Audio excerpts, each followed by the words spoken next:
Yes, welcome to another episode of Accounting Academy. It's me, Surendra Mitrapara, speaking to you.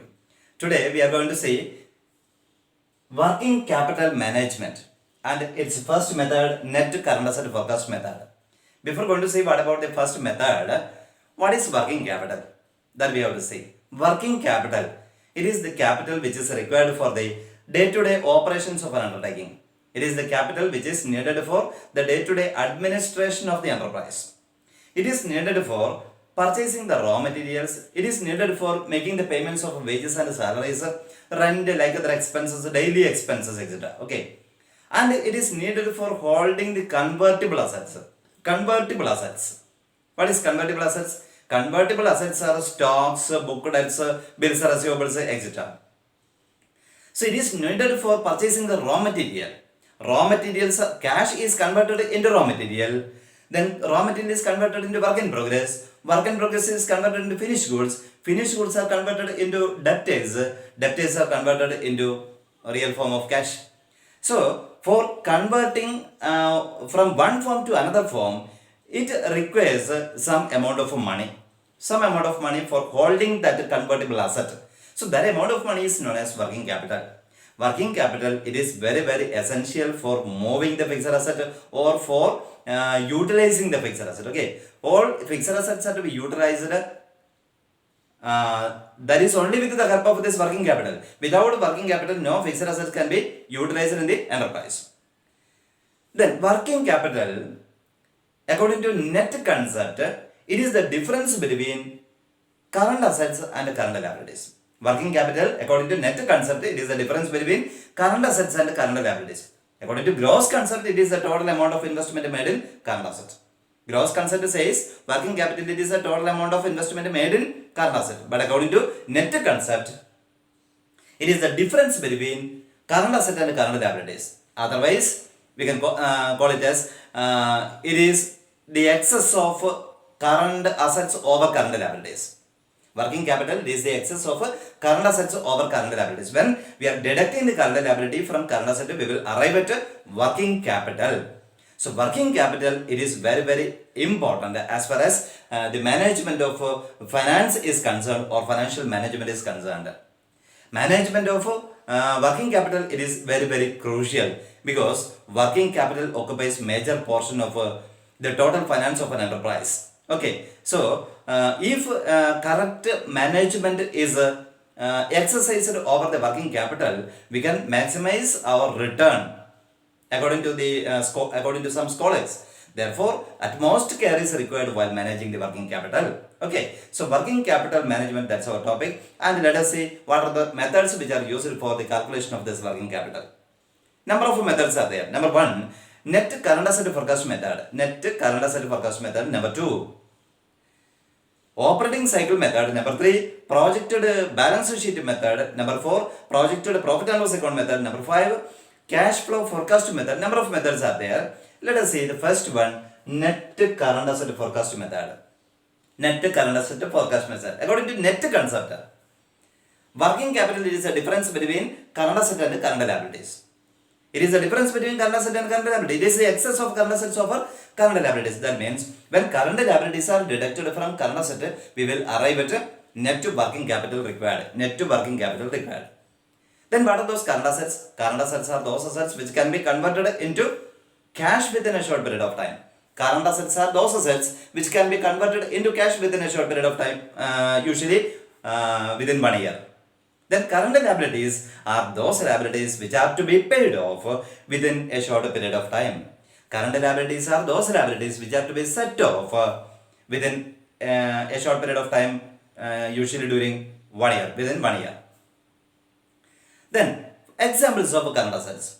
What are the examples of current assets? Stock of raw material, stock of work in progress, stock of finished goods, then debtors, cash, advance payments if any, etc. So these are all current assets.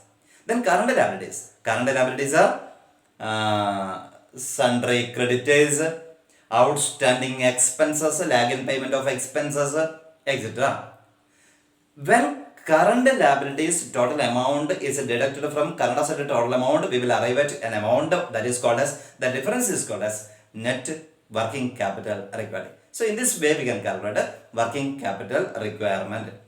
Let us see how to calculate by one problem. Okay. Yes, the problem. On 1st January 2011, the Board of Directors of Excel Limited decides to know the amount of working capital that will be required to meet the program they have planned for the year. From the following information, prepare an estimate of working capital requirement. Issued share capital rupees 2 lakh, 8% debentures rupees 50,000, fixed assets as on 1st January rupees 1,25,000. Production during the previous year was rupees 60,000 units, and it is proposed to maintain the same during 2009, not 2009 but 2011. Okay, 2011.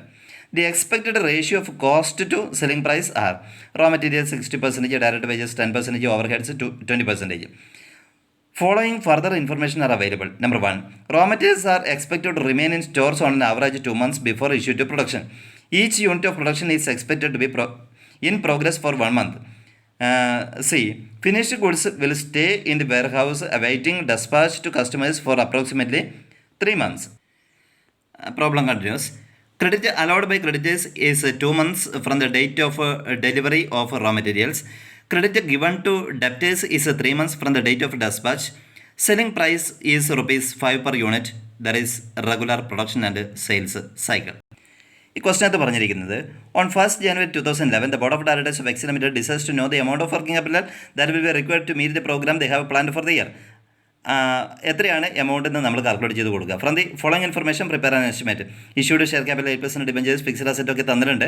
താഴെ പറഞ്ഞിരിക്കുന്നത് production during the previous year was 60,000. കഴിഞ്ഞ വർഷം 60,000 ആയിരുന്നു.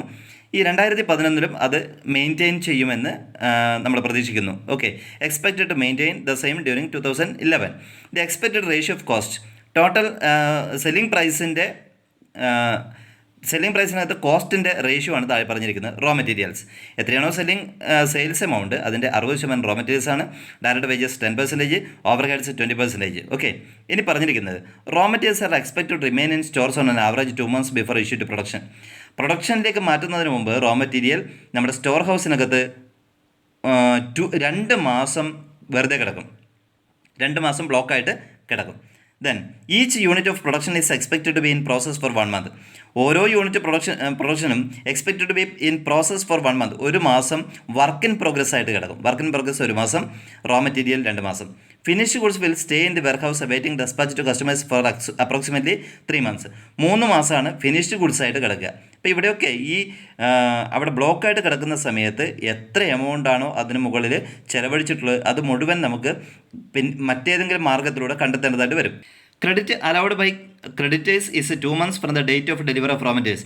Raw material വാങ്ങിച്ചിട്ട് 2 മാസത്തിനകം നമ്മൾ പണം കൊടുത്തിരിക്കണം. Okay, credit allowed by creditors allow ചെയ്തിരിക്കുന്ന അവർ 2 മാസമാണ്. അപ്പോൾ റോ മെറ്റീരിയൽ എപ്പോഴാണ് വാങ്ങിച്ചിട്ട് 2 മാസത്തിനകം പണം കൊടുത്തിരിക്കണം. 2 മാസത്തെ സാവകാശം നമുക്ക് കിട്ടുന്നുണ്ട്. Credit given to debtors is 3 months. പക്ഷേ നമ്മൾ കൊടുക്കുന്നത് സെയിൽസ് നടത്തിയിട്ട് 3 മാസം കഴിഞ്ഞിട്ടാണ് നമുക്ക് പണം കിട്ടുന്നത്. Okay, so after sales we have to wait for 3 months for the collection of sales amount. Okay, ആ സെയിൽസ് എമൗണ്ട് കിട്ടാൻ വേണ്ടിയിട്ട് 3 മാസം കാത്തിരിക്കണം. Selling price ₹5, regular production and sales cycle എന്നാണ് പറഞ്ഞിരിക്കുന്നത്. ഓക്കെ, ഇത് വെച്ചിട്ട് നമ്മൾ എങ്ങനെയാണ് കാൽക്കുലേറ്റ് ചെയ്യുക എന്ന് നോക്കാം. ഓക്കെ, അപ്പോൾ വർക്കിംഗ് ക്യാപിറ്റൽ കാൽക്കുലേറ്റ് ചെയ്യുന്ന സമയത്ത് നിങ്ങൾ എത്രയാണ് ടോട്ടൽ സെയിൽസ് എന്ന് ആദ്യം കാൽക്കുലേറ്റ് ചെയ്യണം. ടോട്ടൽ സെയിൽസ് എത്രയായിരിക്കും? 60,000 units were produced and selling price per unit it is ₹5, 5 രൂപയാണ്. അപ്പോൾ total 60,000 into 5 that is equal to 3 lakh rupees ആയിരിക്കും ടോട്ടൽ സെയിൽസ്. ആ സെയിൽസിനകത്ത് റോ മെറ്റീരിയൽ 60% ആണ്, ഡയറക്റ്റ് വേജസ് 10%, ഓവർ ഹെഡ്സ് 20%. അത് കാൽക്കുലേറ്റ് ചെയ്യുക. ഈ റോ മെറ്റീരിയൽ 60% കൊടുത്താൽ 3 lakh into 60/100 that is equal to ₹1,80,000. Then direct wages 10%, 3 lakh into 10% that is equal to 30,000. Overheads 20%, that is I think it is 60,000. Okay, 60,000 അത് ഒരു വർഷത്തേക്കുള്ള amount ആണ്. അതിനെ ഓരോ മാസത്തേക്ക് നമ്മൾ കൺവേർട്ട് ചെയ്യണം. ഓക്കെ, കാരണം റോ മെറ്റീരിയൽ 2 മാസമാണ് വെറുതെ കിടക്കുന്നത്, വർക്ക് ഇൻ പ്രോഗ്രസ് 1 മാസമാണ് വെറുതെ കിടക്കുന്നത്, ഫിനിഷ് ഗുഡ്സ് 3 മാസം, അങ്ങനെയൊക്കെയാണ് പറഞ്ഞിരിക്കുന്നത്. അപ്പോൾ അതുകൊണ്ട് നമ്മളിതിനെ 1 മാസത്തേക്കായിട്ട് കൺവേർട്ട് ചെയ്യണം. അപ്പോൾ റോ മെറ്റീരിയൽ എമൗണ്ട് 1 മാസത്തേക്ക് കൺവേർട്ട് ചെയ്യുമ്പോൾ എത്രയാണ്? റോ മെറ്റീരിയൽ കോസ്റ്റ് എത്രയാണ്? Total 3 lakh into 60/100 that is equal to 1,80,000. 1,80,000 ഒരു മാസത്തേക്ക് കൺവേർട്ട് ചെയ്യുക എന്ന് വെച്ചാൽ ഡിവൈഡഡ് ബൈ 12. അപ്പോൾ ഒരു മാസത്തേക്കുള്ള റോ മെറ്റീരിയൽ കോസ്റ്റ് കിട്ടും. റോ മെറ്റീരിയൽ 2 മാസം വെറുതെ കിടക്കുന്നുണ്ടെങ്കിൽ ഒരു മാസത്തേക്ക് എത്രയാണോ കിട്ടുന്നത് അതിനെ വെച്ചിട്ട് നിങ്ങൾക്ക് 2 മാസത്തേക്ക് കാൽക്കുലേറ്റ് ചെയ്തിട്ട് കൊടുക്കാവുന്നതാണ്. അപ്പോൾ സ്റ്റോക്ക് ഓഫ് റോ മെറ്റീരിയൽ വെറുതെ കിടക്കുന്ന സമയത്ത് മറ്റൊരു എക്സ്പെൻസും അതിന് മുകളിൽ സംഭവിക്കുന്നില്ല. സ്റ്റോക്ക് ഓഫ് റോ മെറ്റീരിയൽ അത് മാത്രമാണ്. പക്ഷേ വർക്ക് ഇൻ പ്രോഗ്രസ് ആകുന്ന സമയത്ത് റോ മെറ്റീരിയലിന് മുകളിൽ നമ്മൾ ഒരുപാട് വർക്ക് ചെയ്തതിന് ശേഷമാണ് വർക്ക് ഇൻ പ്രോഗ്രസ് ആയിട്ട് മാറുന്നത്. അപ്പോൾ work in progress contains raw material, labour and overheads. റോ മെറ്റീരിയലും ലേബറും ഓവർഹെഡ്സും വർക്ക് ഇൻ പ്രോഗ്രസ്സിനകത്ത് വരുന്നു. അപ്പം ലേബറിൻ്റെ എമൗണ്ട് എത്രയാണ്, അത് എത്ര മാസത്തേക്കാണ് വർക്ക് ഇൻ പ്രോഗ്രസ്സിൽ, അവിടെ ലേബറിൻ്റെ ഇത് അപ്ലൈ ചെയ്യുക, കോസ്റ്റ് അപ്ലൈ ചെയ്യുക, അതുപോലെ തന്നെ ഓവർഹെഡ്സും അപ്ലൈ ചെയ്യുക.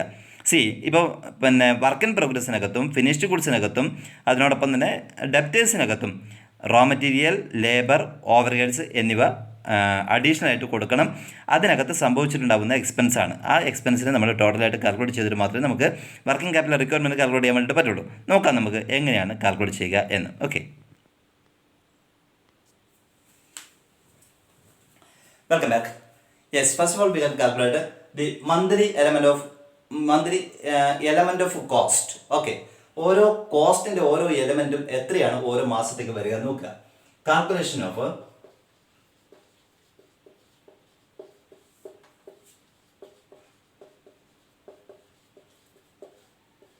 element of cost. Yes, first raw material ആണ്. റോ മെറ്റീരിയലിന് മുമ്പ് എത്രയാണ് ടോട്ടൽ സെയിൽസ് എന്ന് കാൽക്കുലേറ്റ് ചെയ്യുക.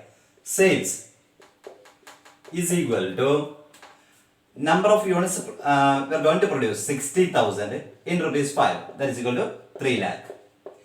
Sales is equal to 3 lakh. 60,000 ആണ് നിങ്ങൾ പ്രൊഡ്യൂസ് ചെയ്യുന്നത്. 5 രൂപയാണ് ഒരു യൂണിറ്റിന്റെ selling price. Total is equal to sales is equal to rupees 3 lakh. എങ്കിൽ first element of cost raw material is equal to 3 lakh into 60%, 60/100. ഈ 3 ലക്ഷത്തിൽ out of 3 lakh 60% it is from raw material. Okay, 60% cost it is from raw material or it is a cost of raw material. 60% ആണ്, that is equal to 1,80,000. 1,80,000. And monthly amount of raw material is equal to 1,80,000 divided by 12, that is equal to rupees 15,000. Monthly raw material cost is equal to 1,80,000 divided by 12, that is equal to rupees 15,000. Then, so that is the first element of cost. Second element of cost, labor. What is the percentage of labor? Total sales amount 3 lakh into 10%. 10% it is a percentage of labor. Okay, that is equal to 30,000. Total amount of labor per year is equal to, ഒരു വർഷത്തേക്ക് 30,000 ആണ് labour cost സംഭവിക്കുക. എങ്കിൽ monthly labour cost is equal to monthly labor is equal to 30,000 divided by 12, that is equal to rupees 2,500. 30,000 divided by 12, that is equal to rupees 2,500 per month. ഒരു മാസത്തേക്ക് 2,500 രൂപയാണ് labour ആയിട്ട് സംഭവിക്കുക. Then third element it is overheads is 20% of total sales. 3 lakh into 20/100, that is equal to 60,000.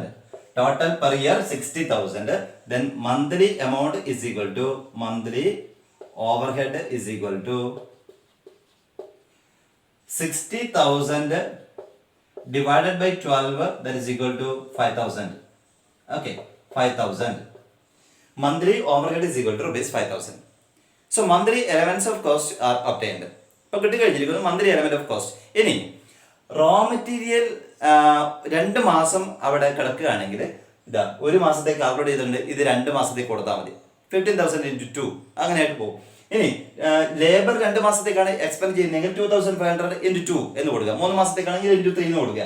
ഈ over heads അങ്ങനെയാണെങ്കിൽ എത്ര മാസത്തേക്കാണ് അതിനെ corresponding ആയിട്ടുള്ള മന്തിലേക്ക് കൺവേർട്ട് ചെയ്യുക. ഓക്കെ, നമുക്ക് എങ്ങനെയാണ് ഇത് ചെയ്യുക എന്ന് നോക്കാം.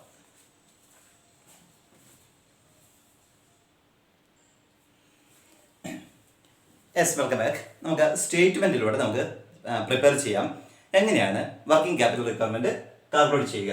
Okay, statement of working capital requirement. Working capital requirement is equal to the net amount of working capital required is equal to current assets minus current liabilities. So first of all include current assets. Current assets. So as per the format, first item of current asset is equal to stock of raw material. Stock of raw material, it is 2 months here. Okay, stock of raw materials remain in stores, it is 2 months. 2 മാസമാണ് stock ആയിട്ട് കിടക്കുന്നത്. അതുകൊണ്ട് ഇവിടെ ബ്രാക്കറ്റിനകത്ത് കൊടുക്കുക 2 months. Okay, ഒരു മാസത്തേക്ക് എത്രയാ raw material cost it is already calculated as rupees 15,000. 15,000 into 2, that is equal to rupees 30,000. Stock of raw material is equal to 30,000 because stock of raw material per year is equal to 1,80,000. Per month it is 15,000. For 2 months it is equal to 30,000. Okay, so if it is blocked up for 2 months, working capital required for managing the stock of raw material is 30,000. Okay, ഈ ഒരു code നമുക്ക് blank ആയിട്ട് തൽക്കാലം വിടാം, അത് ആവശ്യമുള്ള സമയത്ത് ഉപയോഗിക്കാം. Okay, so this is first case, stock of raw material. Number 2, B, stock of work in progress. WIP, it is abbreviated form of work in progress. Okay, work in progress എത്രയാ പറഞ്ഞിരിക്കുന്നത്? It is for 1 month. 1 month ആണ് പറഞ്ഞിരിക്കുന്നത് work in progress. Okay, അതുകൊണ്ട് ഒരു മാസത്തേക്കുള്ളത് മാത്രമേ നമുക്ക് എടുക്കാൻ പറ്റൂ. വർക്ക് ഇൻ പ്രോഗ്രസിനകത്ത് പക്ഷേ വേറൊരു കാര്യം എന്ന് വെച്ചാൽ it includes raw material, labour and overheads. ഇത് 3 കോസ്റ്റും ഇൻക്ലൂഡ് ചെയ്യുന്നു work in progress because it is already converted from raw materials into another form. Okay, മറ്റൊരു ഫോമിലേക്ക് മാറ്റി കഴിഞ്ഞിരിക്കുന്നു. Yet to get a finished product, or it is not finished product now, it is an incomplete form of a product. അതിനകത്ത് already raw material it is expended, labour cost is also expended, overhead expenses are also met. അതുകൊണ്ട് ഇത് 3 നമ്മൾ consider ചെയ്യണം. ഇതിനകത്ത് വരുന്നത് number 1 raw material cost ഒരു മാസത്തേക്കാണ്. So that is equal to 15,000. ഇവിടെ ഇന്നർ കോളം നമുക്ക് യൂസ് ചെയ്യാം, 15,000. Number 2, labour for 1 month 2,500. then number 3, overheads ഒരു മാസത്തേക്കാണ്, overheads 5,000. so therefore total is equal to 15,000, 20,000, 22,500. It is a total amount. So this is the stock of a work in progress, 22,500. Okay, yes. The next stock of a finished goods. Number 3, see, stock of a finished goods.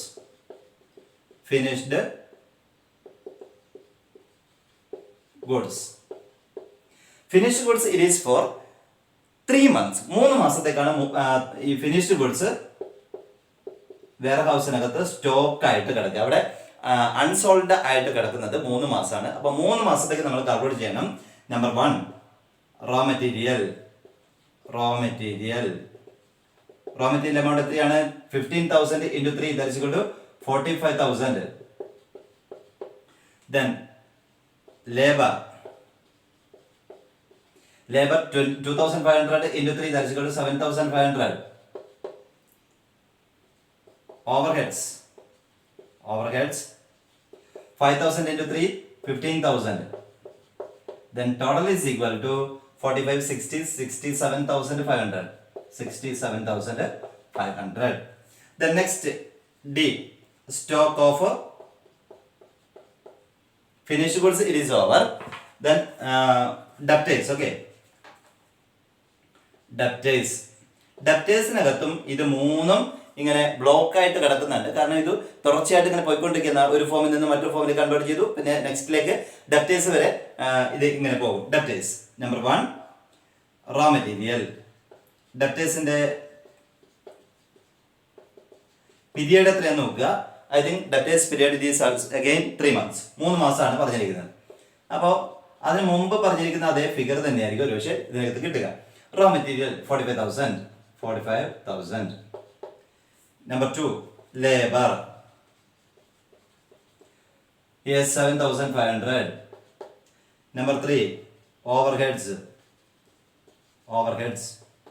So that is equal to 15,000. Total amount is equal to 67,500. Then current asset items are over here. Okay, current asset total. So just total the current asset.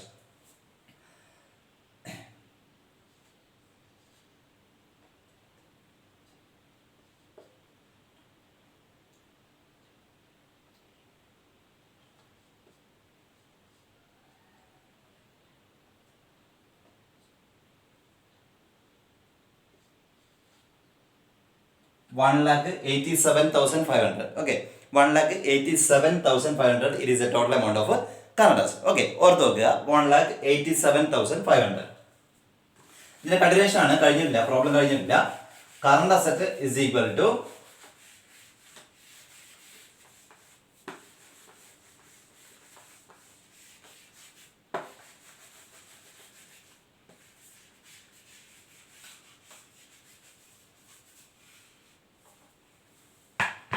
$1,87,500. Then less current liabilities.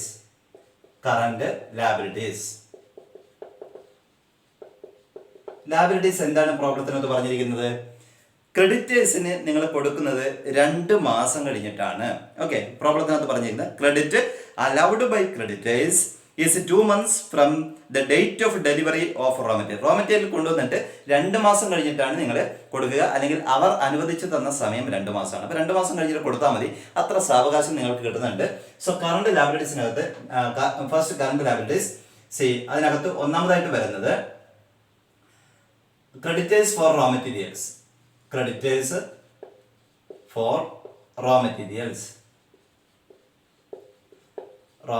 2 months ആണ്. ബ്രാക്കറ്റിനകത്ത് കൊടുക്കുക 2 months. Raw മെറ്റീരിയലിന്റെ ഒരു മാസത്തെ cost എത്രയാണ്? 15,000 ആണ്. So 2 മാസത്തേക്ക് വരുന്നത് total amount 30,000 ആണ്. പക്ഷെ മറ്റേതെങ്കിലും കറണ്ട് അസറ്റ് ഉണ്ടെങ്കിൽ, തന്നിട്ടുണ്ടെങ്കിൽ, അതായത് outstanding liabilities, lag in payment of wages, അതുപോലുള്ള ഐറ്റംസ് തന്നിട്ടുണ്ടെങ്കിൽ ഈ കോളത്തിനകത്ത് കൊടുത്തിട്ട് ടോട്ടൽ ചെയ്തിട്ട് അപ്പുറത്തേക്ക് കൊടുത്താൽ മതി. But there is no other item given in this question. Therefore you can directly write this amount 30,000 here in the last column. Last കോളത്തിനകത്ത് 30,000 rupees എഴുതാവുന്നതാണ്. ഇവിടെ 2 മാസത്തേക്കാണ്. ഒരു മാസത്തേക്ക് 15,000 ആണ്. റോ മെറ്റീരിയൽ കോസ്റ്റ് ആണ് നമ്മൾ പറഞ്ഞിരിക്കുന്നത് 15,000 രൂപ. 2 മാസത്തേക്ക് നമുക്ക് സാവകാശം കിട്ടുന്നു, 30,000 രൂപയുടെ സാവകാശം കിട്ടുന്നു. അത് ലെസ് ചെയ്യുക. സോ 1,57,500. 57,500. ഇതാണ് നമ്മുടെ total amount of working capital required. Okay, so net amount of working capital required, is equal to 1,57,500. ഇങ്ങനെയാണ് നമ്മൾ വർക്കിംഗ് ക്യാപിറ്റൽ റിക്വയർമെന്റ് കാൽക്കുലേറ്റ് ചെയ്യുക. ഓക്കെ, അപ്പൊ ഇവിടെ ചില ശ്രദ്ധിക്കേണ്ട ഒരു കാര്യം എന്ന് വെച്ചാൽ വർക്ക് ഇൻ പ്രോഗ്രസ് കാൽക്കുലേറ്റ് ചെയ്യുന്ന സമയത്ത് it is assumed that overhead expenses are labor and overhead expenses are accrued evenly throughout the year. Therefore average of labor and overheads are taken. So this is a common scene in this what's called method. ഈ മെത്തേഡിനകത്തുള്ള ഒരു common scene അതാണ്. എന്താണെന്ന് വെച്ചാൽ ഓവർഹെഡ്സും ലേബറും പകുതിയായിട്ട് എടുക്കുക work in പ്രോഗ്രസിനകത്ത് മാത്രം. കാരണം work in progress through out the year ഇങ്ങനെ നടന്നുകൊണ്ടിരിക്കുക, മാസം മുഴുവനായിട്ട് നടന്നുകൊണ്ടിരിക്കുകയാണ്. അതുകൊണ്ട് അത് പകുതി ഭാഗം മാത്രമേ എടുക്കാറുള്ളൂ. ചില ടെക്സ്റ്റുകളിൽ നിങ്ങൾക്ക് പൂർണ്ണമായിട്ടും എടുത്തിട്ട് കാണിക്കാം. ഈ പ്രോബ്ലത്തിനകത്ത് നമ്മൾ പൂർണ്ണമായിട്ടുമാണ് എടുത്തത്. ലേബറും ഇതിനാണ് വർക്ക് ഇൻ പ്രോഗ്രസിനകത്തുള്ള റോ മെറ്റീരിയൽ കോസ്റ്റ് 100% എടുക്കണം. ലേബറും ഓവർഹെഡ്സും 50% എടുത്താലും അത് ശരിയാണ്. അത് 100% വേണമെങ്കിലും എടുക്കാവുന്നതാണ്. ഓക്കെ, അപ്പോൾ 100% എടുത്തിട്ടാണ് നമ്മൾ ഈ പ്രോബ്ലത്തിനകത്ത് ചെയ്യുന്നത്. And debtors are valued always at cost. ഡെപ്റ്റേഴ്സ് എപ്പോഴും കോസ്റ്റിനാണ് നമ്മൾ വർക്കിംഗ് ക്യാപിറ്റൽ കാൽക്കുലേറ്റ് ചെയ്യുന്ന സമയത്ത് കാൽക്കുലേറ്റ് ചെയ്യുന്നത്. വർക്കിംഗ് ക്യാപിറ്റൽ റിക്വയർമെന്റ് കാൽക്കുലേറ്റ് ചെയ്യുമ്പോൾ ഡെപ്റ്റേഴ്സ് എടുക്കുക കോസ്റ്റിലാണ്. ഓക്കെ, പ്രോഫിറ്റ് കൂടി ആഡ് ചെയ്തിട്ടുള്ള എമൗണ്ട് ആണ് ഡെപ്റ്റേഴ്സ് എമൗണ്ട് എന്ന് പറയുക. But profit it is ignored from this debtors while calculating the working capital requirement. Okay, അപ്പോൾ ഈ രണ്ട് കാര്യങ്ങൾ ശ്രദ്ധിച്ചിരിക്കണം. ഒന്ന്, വർക്ക് ഇൻ പ്രോഗ്രസ് നിങ്ങൾ കാൽക്കുലേറ്റ് ചെയ്യുന്ന സമയത്ത് നിങ്ങൾക്ക് അത് വേണമെങ്കിൽ ലേബറും ഓവർ ഹെഡ്സും 50%, റോ മെറ്റീരിയൽ 100% എടുക്കാം. മറ്റൊന്ന്, debtors R always valued at cost. ഡെപ്റ്റേഴ്സ് എപ്പോഴും കോസ്റ്റിലാണ് വാല്യൂ ചെയ്യുന്നത്. ഈ രണ്ട് കാര്യങ്ങൾ കൃത്യമായിട്ട് നോക്കുക. ഓക്കെ, മറ്റുള്ള കാര്യങ്ങൾ കൊണ്ട് നമ്മുടെ ഈ പ്രോബ്ലം ഇവിടെ അവസാനിക്കുകയാണ്. പക്ഷെ ഒറ്റ കാര്യം, ഈ കോസ്റ്റിനകത്ത് ചില ഐറ്റംസ് തന്നിട്ടുണ്ട്. അതിലൊന്ന് fixed asset ₹2 lakh. Fixed asset 2 ലക്ഷം രൂപ എന്ന് പ്രോബ്ലത്തിനകത്ത് തന്നിരിക്കുന്നു. Sorry, issued share capital 2 lakh. Then 8% debentures 50,000. Share capital debentures. Okay, ഇത് രണ്ടും ക്യാപിറ്റൽ ഐറ്റം ആണ്. ലാബിലിറ്റി സൈഡിനകത്തുള്ള ഐറ്റം ആണ്, ക്യാപിറ്റലിന്റെ ഭാഗമാണ്. അപ്പോൾ 2,50,000 രൂപ നിങ്ങൾ പ്രൊക്വയർ ചെയ്തു. So by the issue of shares you procured 2 lakh rupees and by through the issue of debentures procured 50,000. Total 2,50,000 രൂപ നിങ്ങൾക്ക് കിട്ടിക്കഴിഞ്ഞിരിക്കുന്നു. പിന്നെന്താ പറഞ്ഞിരിക്കുന്നത്? Fixed asset as on 1st January 1,25,000. ഇതിൽ നിന്ന് നിങ്ങൾ ഫിക്സഡ് അസറ്റ് വാങ്ങുന്നു. ഓക്കെ, അസറ്റ് സൈഡും ലാബിലിറ്റി സൈഡും ഈക്വൽ ആവണമല്ലോ. ഈ ലാബിലിറ്റി സൈഡിനകത്ത് നിങ്ങൾ എത്രയാ ടോട്ടൽ 2,50,000 രൂപയുണ്ട്. പക്ഷെ അസറ്റ് സൈഡിനകത്ത് നോക്കൂ, 1,25,000 ഉള്ളൂ. ഫിക്സഡ് അസറ്റ് അക്വയർ ചെയ്തത് 1,25,000 ഉള്ളൂ. അപ്പൊ എന്താ ചെയ്യേണ്ടത്? നിങ്ങൾ ടോട്ടൽ ലാബിലിറ്റി സൈഡിനകത്ത് 2,50,000, അസറ്റ് സൈഡിനകത്ത് 1,25,000. അപ്പൊ 1,25,000 വ്യത്യാസമുണ്ട്. So that is your cash balance. അത് നിങ്ങളുടെ ക്യാഷ് ബാലൻസ് ആണ്. എങ്ങനെയാണെന്ന് മനസ്സിലായല്ലോ? 2 ലക്ഷം രൂപ എന്താണ് ഈ ഷെയർ ക്യാപിറ്റൽ ഇഷ്യൂയിലൂടെ കിട്ടി. 50,000 രൂപ ഡിബഞ്ചർ ക്യാപിറ്റലിലൂടെ. അങ്ങനെ ടോട്ടൽ 2,50,000 ലാബിലിറ്റി സൈഡിനകത്തുള്ളത്. ഇനി അസറ്റ് സൈഡിനകത്ത് ഈ 2,50 ഉപയോഗിച്ചിട്ട് 1,25,000 ഫിക്സഡ് അസറ്റ് വാങ്ങി. ബാക്കി എത്രയുണ്ട്? 1,25,000. So this is the cash balance at the close of the year.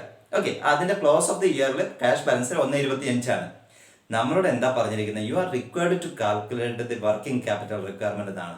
Okay, നമ്മുടെ വർക്കിംഗ് ക്യാപിറ്റൽ റിക്വയർമെന്റ് ആണ് കാൽക്കുലേറ്റ് ചെയ്യാൻ പറഞ്ഞിരിക്കുന്നത്. ഇപ്പൊ നമുക്ക് 1,57,500 നമുക്ക് വേണം, ക്യാഷ് ആയിട്ട് വേണം. 1,57,500.